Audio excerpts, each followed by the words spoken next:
Apoorva V smart test series mentor. Guys आज जो हम डिस्कस करने जा रहे हैं the topic is 1.5 days before exam strategy. So those who are appearing the upcoming July 21 examinations, आपके लिए ये बहुत ही ज़्यादा इम्पॉर्टेंट है। And at the same time I am going to share with you all how you are supposed to plan your day and what all things you can fit so that you whatever time you have you should utilize it very efficiently and at the same time effectively, right? So generally guys, आप सबको पता है कि जो first paper होता है, तो जो भी ग्रुप आप दे रहे हो या जो भी लेवल पे हो आप, जो फर्स्ट पेपर है उस पर हमें कभी दिक्कत नहीं आती कि हम सिलेबस किस तरीके से कवर करें, क्योंकि हमें लैक ऑफ टाइम है, हमारे पास टाइम रेस्ट्रिक्शंस है।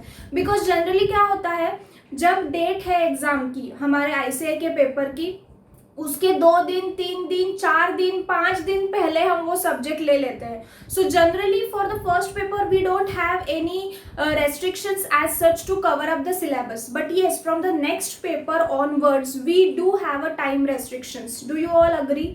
So right, सो इसमें मैं आपको अभी बताने जा रही हूँ कि जब आप पेपर दे के आते हो वो time, then the next full day, and जिस डेट पे आपका पेपर है उसका जो आधा टाइम है वो आपको किस तरीके से यूटिलाइज करना है सो दैट आपका प्रोडक्टिव आउटपुट निकले, right? So are you guys ready? So listen to it very carefully, right? And if you have any questions you can comment it in the comment box, okay? So the first thing guys, जब आप कोई भी paper दे के आते हो, right, जो भी subject का पेपर है पहला पेपर, उसके बाद सबसे इम्पॉर्टेंट चीज होती है कि व्हाट इज योर माइंडसेट, क्योंकि उस पे सारा खेल है गाइस। अगर मान के चलो आपका पेपर जो है बहुत ही इजी रहा है या आपको जो है सारे क्वेश्चंस अटेम्प्ट करते आए हैं एंड ओवरऑल अगर आपका पेपर अच्छा गया है पहला वाला, तो yes your mindset is very much happy and positive, right? So इसमें जो है ना, आपको नेक्स्ट पेपर जो आपका है उसका जो प्रिपरेशन आप करते हो तो वो एक बहुत ही अच्छे मूड से स्टार्ट करते हो, करेक्ट है? सेकेंड चीज, अगर आपका पेपर एवरेज गया है, मतलब it was not that difficult and it was not that too easy, so it was moderate, तो आपको ना थोड़ा सा वो पेपर का यू कैन से बैकलॉग आपके माइंड में है कि यार मैंने शायद यहाँ पे गलती कर दी, यहाँ पे मुझे ये स्टेप करना था, वो एमसीक्यू मुझसे नहीं बन पाया या फिर कोई भी प्रैक्टिकल समूह मुझसे नहीं हो पाया, तो वो कहीं ना कहीं जो पेपर का बैगेज है वो आपके दिमाग में रहता है, ठीक है? थर्ड टाइप इज आपका पेपर बहुत ही खराब गया है। Now the reason might be anything, your health, your circumstances, your lack of studies, lack of revisions, जो भी है, आपका पहला पेपर बहुत ही खराब गया है, तो ऑब्वियसली आपका जो माइंडसेट है वो भी बहुत ही ज्यादा निगेटिव हो जाता है जनरल टर्म्स में, ठीक है? Now how you can overcome these situations? First of all, अगर पेपर अच्छा गया है, वेरी गुड, वो जो पॉजिटिविटी है उसके साथ आपको इमीडिएटली आने के बाद 1 घंटे का ब्रेक लेने के बाद आपको नेक्स्ट सब्जेक्ट की तैयारी चालू करनी है जोर से, ठीक है? But in second and third case, अगर आपका पेपर मॉडरेट गया है जिसमें थोड़ा बहुत यू कैन से इन टर्म्स ऑफ परसेंटेज अगर मैं कहना चाहूँ तो अराउंड 20 to 30% आपके बैक ऑफ द माइंड ये चलता रहता है कि मैंने शायद गलती करी है, मुझे शायद ये मेरा रॉन्ग हो गया है, तो in this case the first thing is what you are suppose to do, you are supposed to tell your mind yourself that it has gone, the time has gone, whatever time I have now, I have a chance to redeem myself in the next lot of papers. सो जिनका भी paper खराब गया है या उतना अच्छा नहीं गया है, सबसे पहली चीज आपको ये करनी है गाइस कि don't let your negative thoughts overcome your mind, take a control of your mind, क्योंकि वो टाइम चला गया, अभी आपके हाथ में कुछ नहीं है। आगे वाला जो टाइम है आपको सोचना है कि आपने सिर्फ वही ख्यालात में रहना है या जो टाइम आपके पास है आपने अच्छे दूसरे सब्जेक्ट में उसको यूटिलाइज करना है। So it's all up to you, so please tell your mind even if your paper is not that good और it is bad, you already have a chance to perform good और better और best in the next paper. Do you agree? Right.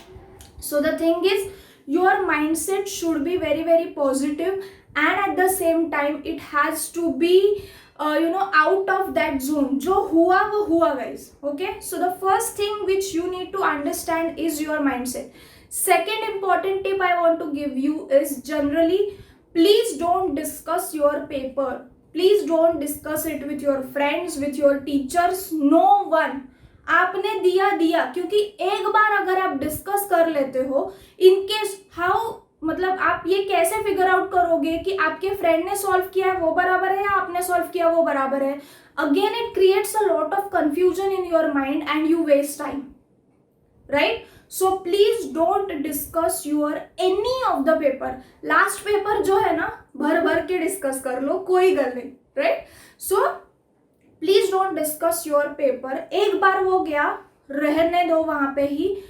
Just prepare for the next one, right? So these are the two important you can say instructions to all of you which you have to follow in case if you want to perform better in the next subjects. Okay, now जब आप paper देके आते हो, right, आपका already mind जो है occupied रहता है, आपने बहुत सारा लिखा हुआ रहता है. प्लस अभी राइट नाउ अगर आज की मैं बात करूँ ये सिचुएशन की, तो प्लस कोविड के जो extra norms, extra safety measures आपको लेने हैं, सो आपका माइंड ऑलरेडी ऑक्यूपाइड रहता है. तो इसमें जब आप नेक्स्ट सब्जेक्ट कोई भी आप अगर पढ़ रहे हो, तो जब पेपर देने के बाद वाला जो शाम का टाइम है आपके पास, इसमें आपने सिर्फ और सिर्फ easy, understandable and light chapters लेने हैं इनिशियली. एक से 1.5 घंटा जो है आपके स्टडीज का, उसमें क्यों? Please understand the logic behind it. Your mind is already occupied, और वट एवर अगर आपका थोड़ा बहुत खराब भी गया है तो आपके ना दिमाग में वो चीज़ें होती है, ठीक है? हम कितना भी बोले वो रह जाता है दिमाग में. So in order to come with that speed और come in to that motion, it is advisable for you to take simple, easy, understandable chapters just for 1 or 2 hours of that evening, okay, in order to get into that zone of studies again, overcoming your earlier thoughts. Okay, एक बार आपने वो कर लिया, फिर उसके बाद जब आप वो जोन में आते हो स्टडीज के, फिर उसके बाद you can have the voluminous important chapters and etcetera etcetera. So शाम वाला टाइम जो है, वहाँ पे स्ट्रैटेजी आपको ये यूटिलाइज करनी है. जब आपको पूरा दिन मिलता है, नेक्स्ट डे, एंटायर डे, तो उसमें आपने बहुत ही strategically every single hour, every single minute के हिसाब से आपने प्लान करना है आपका स्टडीज. ओके, नाउ इसमें मैं खुद मॉर्निंग पर्सन हूँ, तो I use to wake up early morning around 4:30 5 o'clock मैं उठ जाती थी, and then I was supposed to do the things. और इसमें क्या होता था, मैं स्पेसिफिकली मेरी बात कर रही हूँ, आपका अगर स्टडीज नाइट में अच्छा होता है तो you can cover up accordingly. I am just telling you how you can utilise your day. Okay, now so what I was doing is कि I use to wake up early in the morning because fresh होता है mind, and then because आपकी sleep होती है तो आपका mind जो है चीज़ें जल्दी जल्दी ग्रास्प करता है.